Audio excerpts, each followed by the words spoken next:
Yeah, well, we see this with 5G. I was going to say, yeah, I'm not going to 5G. get into the 5G science. I don't know that much about it. Well, yeah. Will, I know a little bit about you it. educated Okay, me. You educated me on this, and I don't know if And I'm not a radiologist, but from just knowing some spectrum stuff, I'm like, yeah, I don't know about that. But go But ahead. what I heard from once you told me what it was, I was like, holy crap, that sounds really dangerous, and yet, but my stuff runs faster. Yeah, exactly. But my stuff runs faster, Yeah. and we do these trade-offs I don't constantly. feel the cancer I don't right feel now. the cancer. Yeah, Yeah. or it's one of those, the proximity preferences, the bias we have, which, well, that's not close in time. Yeah, maybe I'll get exactly. sick later, maybe I won't. But Yeah, I maybe need, they'll have a cure. But I need this game to run faster today. Yeah, exactly. My download's not going fast Right. enough. Yeah. And so we do these types of, and that's not a ridiculous example. I think I'm giving a No, real that's example pretty about good, yeah. about that.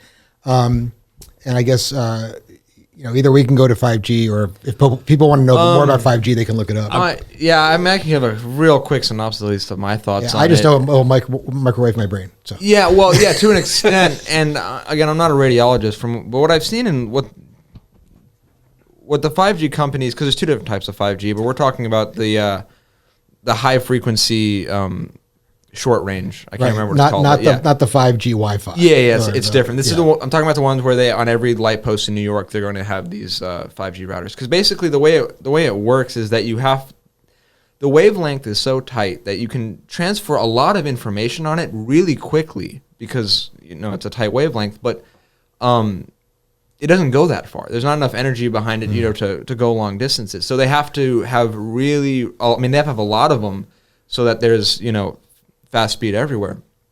But the problem with that is the frequencies that they're getting close to they're really close to microwave frequencies. And microwave in short term isn't bad for you, but microwave, if you're in a city that is completely scattered in these shortwave 5G antennas, your entire city turns into a microwave of sorts. So if I'm in Manhattan and I have this to my phone, if I have this phone to my head, that's bad enough. Yeah, because I'm getting the 5G in the face, literally. Yeah, but then you're right. If you don't have 5G, you're still living next to an emitter, and you didn't get to opt into this. I'm walking down the street and getting hit with the waves at every post. Exactly, every post. Exactly, and it's a burst, like a it's a very intense burst. Because again, it has to be for the amount of data they're transferring, and this is all public knowledge as far as like their specifications on what they're using and how they're using it.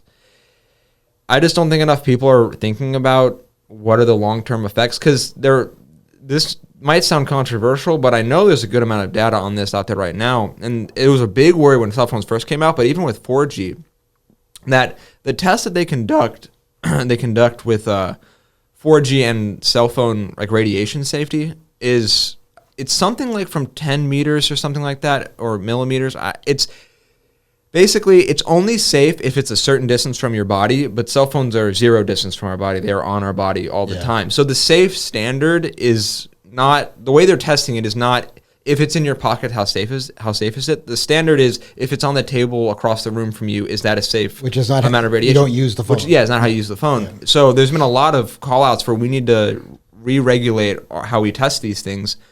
And then also we've caught companies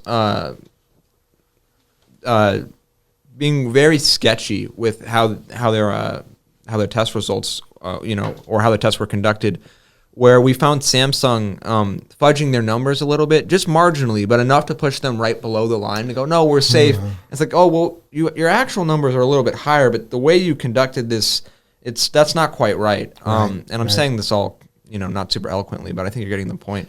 Well, I heard, and this could be apocryphal, but the story is that Bill Gates, who I think actually does have children, does not let his kids sleep with their cell phones in their bedrooms or by their heads. Yeah. So, if that's true, that says a lot about the safety of the technology. Well, yeah, and to that point, even there's a lot of these new things coming out for people like sleep apnea and other sleep disorders. These like EEG, is that the word? The things you wear around your head, like the dots you put on your head. Yeah. EKG. Yeah.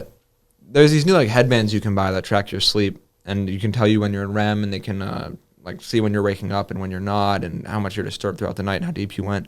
And also like there's alarm clock features built in so that you can, it can wake you up as you're, exiting REM, so you're not, just getting slapped out of REM and you're feel exhausted. That's why you usually feel exhausted in the morning, even if you slept. You didn't go to the REMs. Well, or you woke up at the wrong time. That's why, like, sometimes I don't know if you ever experienced this, but you were like in or on the peak of the REM. Yeah, you can like wake up before your alarm sometimes, and you feel really great, and you're like, wow, I'm actually kind of up. You're like, oh, but I have 20 more minutes, so I might as well try to go back to sleep. And you wake up 20 minutes later, you're like, man, I feel terrible. Yes. Yeah. Yes. Mm-hmm. Yeah. That's why. It's because of your REM cycle.